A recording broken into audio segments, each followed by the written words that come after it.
Welcome back, everyone, to this next episode of Taking It from the Top. I'm really excited to be joined by Abby Shepard, who is not only an accomplished saxophonist, but at Central Michigan University, she is a double major in saxophone performance and psychology. I met Abby back in West Ottawa High School in Holland, Michigan, right? When I think Novus Yeah. Music came through and performed a concerto with the band there. And since then, she's just grown to be this incredible person and advocate for musicians' wellness. So I'm so glad that she could be here so that we can continue this important conversation about the mental aspect of what we do. So thank you for being on the show, Abby. Yeah, thanks for having me, Jeff. Super excited. Yeah, so I figured, why don't we do something a little bit different? And I think Abby has prepared a meditation, a mindfulness exercise that we can all participate from wherever we are. So whenever you're ready, Abby. Sure. So we'll get started by finding a comfortable seat. You can be seated in a chair, on the floor, either on a blanket or pillow, or even lying down, whatever is going to make you comfortable, but also stay alert and awake. And once you find that position, you can start by taking a couple of deep breaths, going in through the nose, breathing deep into the belly and out through the mouth. We'll go in again. And as you breathe out, feel free to close your eyes. And that's not comfortable for you, you can keep them open and just cast your gaze slightly down past your nose.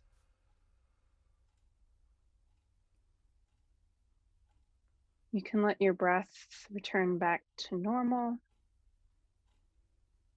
and start to take stock of what's going on for you today.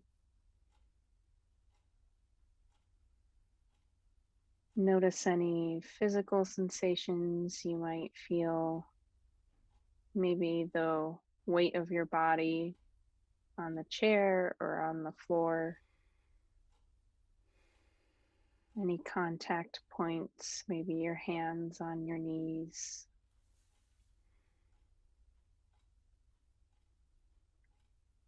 Wherever you're at today, just know it's okay and let it be.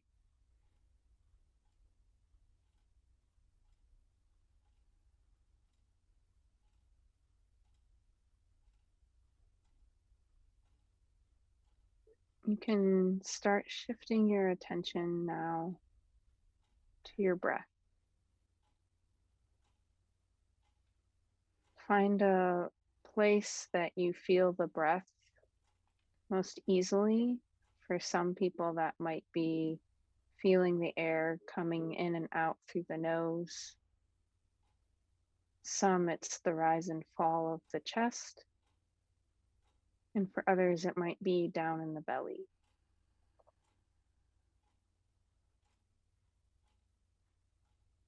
Wherever that point is for you, just settle your attention there.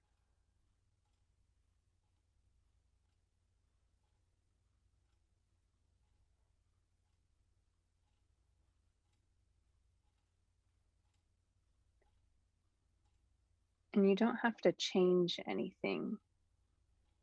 You're just noticing how deep or shallow, maybe the temperature of your breath, the pacing.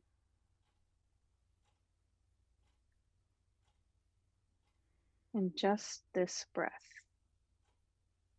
right here, right now.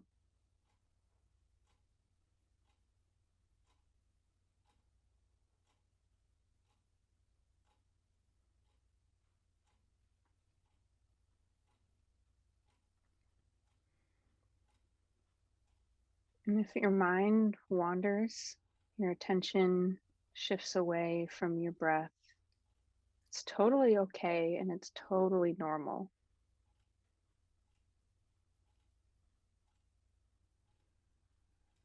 You might get frustrated with yourself, but it doesn't mean you're failing. In fact, when you realize your attention wanders, you're doing it right. When you notice, just gently bring your attention back to the breath over and over. Just this breath right here, right now.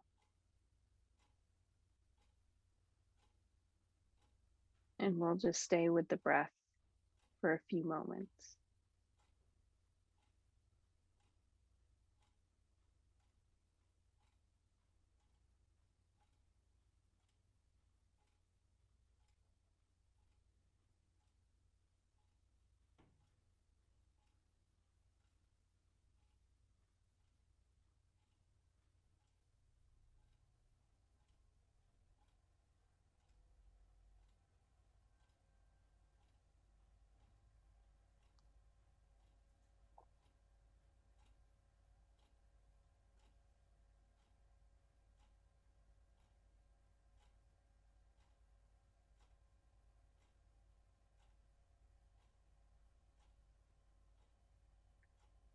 Just this breath right here, right now.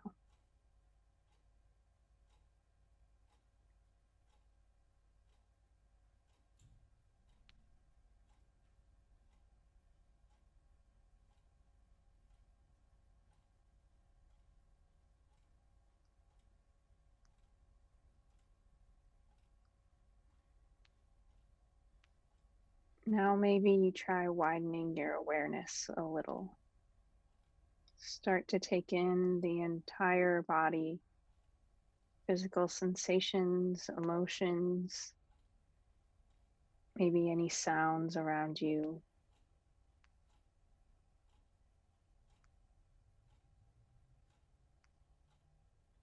Just allow yourself to observe, to watch, to notice. Take in what it's like to be alive in this moment, right here, right now.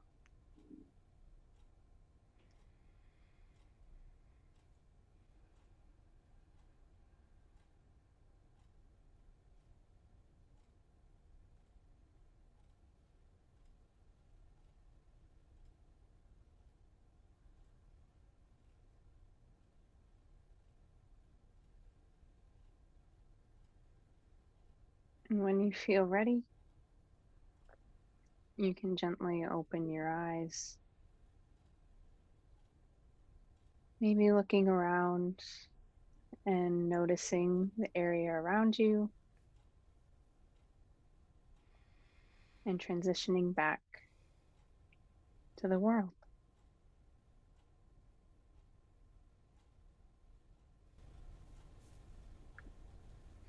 Wow. Oh, thank you so much for that. I just remember you doing this a couple of times. I mean, I've had the privilege of seeing you in action multiple times, both at Michigan State University and most recently at the Region 5 NASA conference. And each time we go through this mindfulness exercise, I always realize like how tense my shoulders are. Just recently, or just now, I was noticing how tense my feet were, even though I was sitting. Mm-mm. And then when you were saying like when you were getting us out of that meditation like stage, I was noticing the clock that was beside me the whole time, right? And yeah, so I think this is such a great exercise, and I mean you've done so much work with regards to this concept of mindfulness. Could you maybe share with us maybe your journey on how you sort of came across these concepts and how you've applied this into your own practice and research? Sure. So I first came into undergrad as a music student, first as like music education major. And through my first semester here at Central Michigan University, I recognized that the people around me, they're all these amazing, talented musicians, right? And we all shared this great love of music. But as soon as people started studying it and making it their career path, it became a source of stress rather than a stress reliever. And it broke my heart a little bit to see these people struggling so much in this area that they supposedly loved, and a lot of burnout, a lot of anxiety, a lot of just mental health struggles. And that's what pushed me towards psychology. So I had a wonderful theory professor my first year here, Professor Jennifer Kitchen. She's not here at CMU anymore, but she's the one who told me about Noah Kageyama, who's a performance psychologist, runs the Bulletproof Musician blog. You probably have heard of him. Um, Really amazing. I definitely suggest people check him out. And he had come to CMU the year before I got here, but she was telling me about him. And so I looked him up and really liked the kinds of concepts he talked about, and it resonated with what I was seeing here at university. So that's why I chose to add a psychology major, because I thought I could learn the skills and the different theories and ways that I could then take that back and help musicians. The way that mindfulness and meditation came into it was I met with my soon to be psychology lab advisor, and they were doing this project on meditation and how it affects our like personal space bubble. And they used an app called Headspace. Mm. And I was like, what is this meditation thing? What is Headspace? So that summer I started using Headspace and I started checking out what this whole meditation thing was. And it really grabbed my attention. And I thought it one helped me because I am a very high energy. I do a lot of things, so I get stressed really easily. So it was a way to like step out of that and like kind of shift my perspective and ground me. In that fall, once again, I got to take a class with the beautiful Professor Kitchen, and it was called Music in the Mind. And I did an extra project with it that was kind of a literature review on mindfulness and its potential role to help musicians. So that was kind of where my research actually started and how I started combining this interest in psychology and meditation with musicians' wellness. And as I did the literature review, there's been a lot of research on mindfulness and meditation and a lot of the benefits that it has for a wide variety of populations, including populations like expert athletes. But there was just such a lack of literature on how it could be applied in the musician setting. So I saw that gap and I was like, hey, I think I can do something about this. Yeah, that's so fantastic that you were able to combine these interests in psychology and saxophone into a way that streamlines a lot of these concepts that I think are often overlooked. Like, as someone that's dealt with performance anxiety for so much of my own performance career, it's just one of those things where, like, I think a lot of people talk about the parallels with like sports psychology, but I don't know. It's been nice to be able to hear it framed from the perspective of a musician and someone that is a very accomplished performer, such as yourself. I mean, when we've recorded this, I think Thank you. your senior recital was not too long ago either, and that was Yeah. spectacular. You've used this word mindfulness a lot. I was just wondering, for those that are new to the concept, could you give us a broad definition of how you would define mindfulness? I know that's a sort of really broad question to ask, but I think it might be helpful to frame the rest of this conversation if we do that. Meditation is like a broad umbrella term, and then mindfulness is like one specific practice of that. But mindfulness is a practice where you're bringing your attention to the present moment in a way that's non-judgmental. So a lot of time a lot of times we talk about it like we go through our days in this sort of doing mode where we're so focused on doing different tasks, our mind is caught up usually thinking about the future, thinking about things in the past, and not always thinking about exactly what we're doing. And mindfulness is a practice to pull us out of that and into a mode called the being mode, where we're instead in this moment, not thinking about anything else, but rather focusing exactly on what things are here. And this non judgmental attitude is a really important aspect of mindfulness, because a lot of times when whether something external happens or like we have a certain thought or feeling, immediately we have a reaction to it. So that's the judgment coming in, being like, oh, this is good, or this thing is bad, or I shouldn't be thinking this. And then it leads to this huge thought spiral a lot of times. And the whole purpose of mindfulness is to be able to recognize that reaction and create space between a stimulus and that reaction, and then allowing things to just be rather than having to change how they are. I think I first came across similar kind of concepts when practicing yoga, for example, when you know you're winding down at the end of the class and they tell you to focus on your breath. And I certainly loved in your exercise how you kept re-emphasizing that in this breath, like to be in the present moment. And there's something that you said in particular too, that like if you catch your mind wandering, that like that's not something to be frustrated about, but in recognizing that you're shifting in and out of that focus is something to be celebrated, right? I mean, for me, more often than not, I'm thinking about what I'm going to be eating next. So I find that it's often very distracting when I'm trying to Me do these kinds too. of exercises. But I also am wondering if we could talk about the way that you would connect this through music, especially through that lens of being non-judgmental. I mean, as practicing musicians, I think a lot of us are super hypercritical. We're surrounded by peers that are always, you know, supportive, but we're um, performing musicians are always in this environment where something is always being judged at any given time. So could we sort of maybe speak about that for a little bit? So when it comes to something like meditation, so I guess I'll talk about the meditation aspect and then we'll dive into how that applies to our music practice.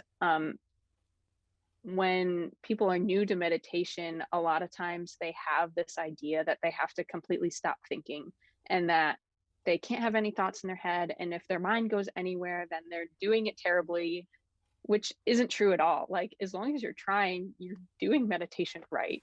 There's no right way to do it.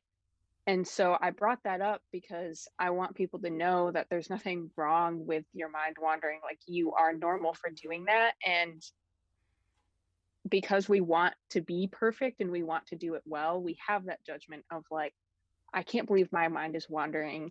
I'm so bad at this. Like, why am I even trying? You know? And I think those same thoughts often come up when we're doing music practice, or at least that's my personal experience. So, say you're working on a piece and there's those few measures that seem to always go wrong no matter how much you try, or you're working on a specific technique like vibrato and for some reason it just can't click for you, or definitely altissimo. I had this problem where like it wasn't clicking for so long, and so then you'd have those thoughts that come in, right? You're practicing and practicing altissimo for all of this time, but then you still can't do it. And we want to have those high standards, but instead our mind gets in the way with that negative self-talk saying that, hey, I'm never going to get this. I'm such a bad saxophonist because I can't play altissimo. No matter how much time I throw at it, I'm just bad. And then that starts to color our whole experience as musicians, that we just start to believe that we are bad musicians. It's not a bad thing necessarily to have that critical attitude when you're practicing, because we need that in order to get better. The problem is the negative self-talk that comes after that. So rather than, oh, I got this wrong, I'm such a bad musician, this is never going to be right, it's more helpful to be like, oh, hey, that was wrong, let's figure out how to fix it and like move forward and work on it. Actually, my high school band director, Mr. Hammond, had a really good way of talking about this, because as musicians, you know, you mentioned there's always something we can get better because we're always trying to be perfect. But my band director always saw that as a good thing. He thought it was so exciting that you could always get better at music and there's always something to work on. And even if you strive for perfection, you know you're never going to get there, but you're still going to get to a really darn high level. And that's really fun. And when you get to do it with other people, that's even more fun. So, Yeah, and you brought up a couple of really great items that I want to make sure that we can address. I mean, in reverse order, I think this growth mindset is something that subscribe to very dearly. I mean, with my own students, it's just one of these ideas where everybody's growing at their own pace, and as long as you're putting in the effort, like Mr. Hammond was saying, like it's just a really exciting time to be a growing musician right now, just because there's so many really cool things happening. And then also this idea of negative self-talk being, something that's important in that growth process, in acknowledging that there's things to improve, but not beating yourself up afterwards. I have some very dear friends that would always call me out whenever I was feeling bad about my own playing, or would beat myself up unnecessarily about missing something or playing it out of tune. Like, at the end of the day, your dog's still gonna love you, right? So there's no point Yeah. in stressing out over these, in the grand scheme of things, really minor things. Could you give us some insight on how you might deal with this idea of negative self-talk, so that it becomes something that's productive rather than destructive? It's so difficult because I think it's something that's so normalized. Like you said, whether it's ourselves and other people will catch us, but we'll also hear other people, talking about themselves in this negative way. And I think one of the biggest things that we can do for ourselves is cultivating self compassion. So that's going to be the idea of giving yourself grace. So treating yourself like you would a good friend. And so when you have this negative self talk, being able to approach that, like pretend a friend just said that about themselves. Well, what would you say to them? How would you approach that? Like, would you let them keep spiraling and believing that there's some bad musician or bad person? Or would you counteract that with maybe more affirming statements? So I think that's the first thing to that could be helpful. And there's different meditations that can help with self-compassion as well. But I think the other thing along the same lines is when you give yourself grace, you have to take it a little bit at a time. I like this. There's a meditation teacher, his name's Oren J. Sofer. He uses this analogy of like a massive ship that's, say, coming from the UK and heading towards the US. And its original course is set to land somewhere in Maine. But if at the start of your journey, you just change the direction of your course just like a degree, suddenly you're going to end up like down in New York or like North Carolina. So that path is completely shifted. And I think that's a really good analogy for how to approach these like massive changes in things like our mindset, Mm. because it reminds us that even just a little shift today down the road could lead us in a totally different and hopefully healthier state of mind.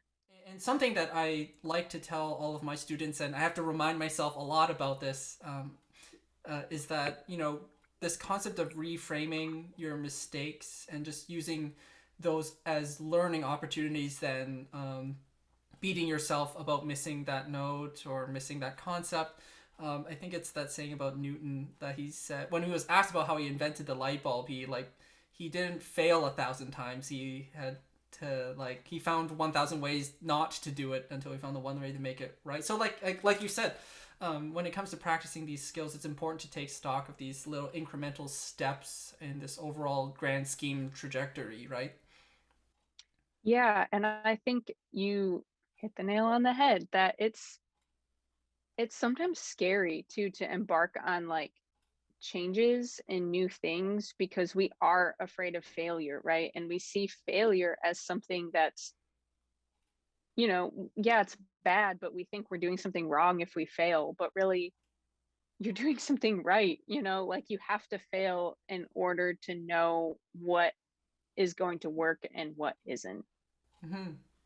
Yeah, and when teaching a new skill, for example, I like to encourage students to try all the ways not to do something. So like when someone's saying, "Oh, I'm having trouble with like the low B at the beginning of Desinclo," right? I tell them, "Well, like squeak a couple of times, miss the harmonic a couple times, like pop into the wrong harmonic a couple times and play around with it so you know exactly what not to do." And those are skills to be celebrated. And then ultimately you come down to this formulation of an embouchure, an airstream, what have you, to get you to be much more consistent because you found all the 1,000 ways not to do something. So, yeah. Yeah, I think I would just build off of that and say, I love that you approach things like that because I think to other people's descriptions of maybe like how you do something, so something like voicing, especially, you can't. really figure out how to do it. Like, it's going to feel different for every person. Your exact throat position for this, altissimo G is going to be different. It might be the same, but it's going to feel different for every person. And it's so good to like figure out and go through the things that don't work so you can find what works for you. And I think that's for the technical aspects. And it's also for things like mindset. So if, say, you are doing negative self-talk, and one of the approaches that some people say you can do to combat that is like saying positive statements. And for some people that works great, but I found for me that doesn't really work very well because I'm still not totally believing the positive things and I'm still Mm. stuck in the negative. So I've had to try to find different ways to combat that rather than this specific technique or coping mechanism. How have you combated or balanced this idea of being constructive with yourself versus being delusional about, like, oh, I missed the G, that's okay. And of course, like, we're trying to get to a better state without beating ourselves up. So what are some ways that you've practiced encouraging yourself to grow through these learning opportunities? So I think it's good to like still set goals and set these expectations for yourself, but giving yourself grace of like how long it might take you to reach that like consistency with hitting that high G. Um, so that's one way I think that keeps you not being delusional is like, yeah, I probably should figure out how to do this at some point. But I think it's also surrounding yourself with the right kind of community Mm. that also holds you accountable and is pretty honest. So I have been very fortunate to be around a really great community here at Central where, yeah, performing for studio class is one of the most nerve-wracking things you will ever do as a musician. But people in the studio were always so good about giving really honest feedback where they'll tell you what you did good, but they will also tell you like, hey, why don't you think about doing it this way? Or I noticed this was happening for you. Maybe try thinking about it like this. So you're getting that honest feedback, which helps you come up with the things that are good about you, like whether that's you're really expressive and good with your dynamics, or your tone quality is really good, or your articulation, whatever aspect it is, you can have faith in knowing that because you're surrounded by honest people, that part of you, it like that is a good part of you as a musician. But it also gives you truth to like, okay, yes, I do still need to work on like this specific aspect. And recording yourself, that can also Yes. be a really good idea. I wonder if we could talk next about this idea of performance anxiety, and just because that's something that I think so many young musicians have to deal with on their own, and just as we have just said, this isn't something that you have to deal with in isolation. But maybe we could talk about what performance anxiety is, and then maybe how we can go about addressing these problems as teachers. Yeah, for sure. So performance anxiety it's like a constellation of a lot of different symptoms that occur before you're about to give some sort of public performance. So it can be like a recital, a solo performance, but it could be an ensemble performance. It could be rehearsal within a band or orchestra, um, or anything of that nature, or just playing in front of other people. And it can manifest in several ways. So it can be cognitive, so your thought spirals, what you're thinking about that's maybe distracting you and worrying you. It can be physical sensation, so maybe your hands get sweaty or they get cold, your stomach, you get all the butterflies. Um, and then you can also have like certain behavioral things where maybe you act in a certain way. And obviously the emotional component where you're going to feel those nerves as well. I think first of all, it's important for people to realize that being nervous before a performance like isn't a bad thing. And some teachers are just going to say, hey, perform more, but that's not going to work for other people. I was actually just having this conversation with a couple of my friends, and they were talking about how their performance anxiety, they didn't have any of it before they came to college, and now 3 years into their undergrad degree they have so much performance anxiety before anything. And so I think that goes to show that it's not always like performing more that's going to make you less nervous, and being able to be in conversation with your students about what thoughts are maybe going through their head or what makes them most nervous, and seeing what can support them before performance. I appreciate Professor Nickel because he'll always like be super positive. You leading up to a recital, he'll just tell you how great you are so that you feel confident enough to like go out there and play well. He'll say, "Yeah, you're going to do so well." For me, that's helpful because I'm like, "Yeah, my professor believes in me. This is going to be great." Yeah. But for some people, maybe that makes them more nervous because they think, oh man, my professor has so many high expectations. And what if I mess up and I disappoint him? For some people, it's just like, jump into the deep end is the saying, right? And just perform until it goes away. But for other people, they need a little bit more structure. Like for myself, it gets to a point where I am very meticulous about what I'm eating right up to a performance. Like I will not drink coffee within 2 hours of a performance. In the preparation process is where we can begin these conversations of, okay, I'm going to anticipate being nervous here. How can I address that? And just normalizing that these these symptoms are not something to be afraid of, like you were saying. I think the worst thing that we can do is try to suppress all of these symptoms, but I think the more productive approach is to learn to live with them. So that was the big key for me, was knowing that I was not a failure because I was feeling these things, like you were saying. But learning to live with these symptoms actually has allowed me to become much more comfortable when walking on stage, especially in high stress situations. Is that, like, it's normal to be nervous. Yeah, you bring up such a good point, especially with the suppression, because I think we have this tendency to suppress a lot of things we don't like and negative emotions, things that we think we shouldn't be feeling, right? But when we suppress emotions or sensations or thoughts, they're only going to come back to bite us even harder later. And that's where something like mindfulness, whether you do it formally or you're just in the moment recognizing that you're feeling performance anxiety, it's much more beneficial to say, okay, I feel this way, rather than being like, oh no, I'm fine, I'm not nervous, you know? Mm-hmm. And I think the second thing is it goes back to what you talked about a while ago, talking about reframing. We can do the same thing with our anxiety. So in literature, psychology literature terms, they like to call it stress reappraisal, Mm. where when we go to perform, we need some sort of like, we're feeling the adrenaline rush is usually what our symptoms are coming from, especially if we feel the physical sensations. And we need that adrenaline rush to make sure we perform well, because if we don't have enough adrenaline, then we're probably not going to be as focused. We might even get bored and not be as accurate because our mind doesn't have enough energy to do the thing we want it to do. Um, but it gets worse. Like, but then there's the other side where if you have too much adrenaline, then you're just super jittery and you can't really focus at all either. So you want to hit that like middle ground.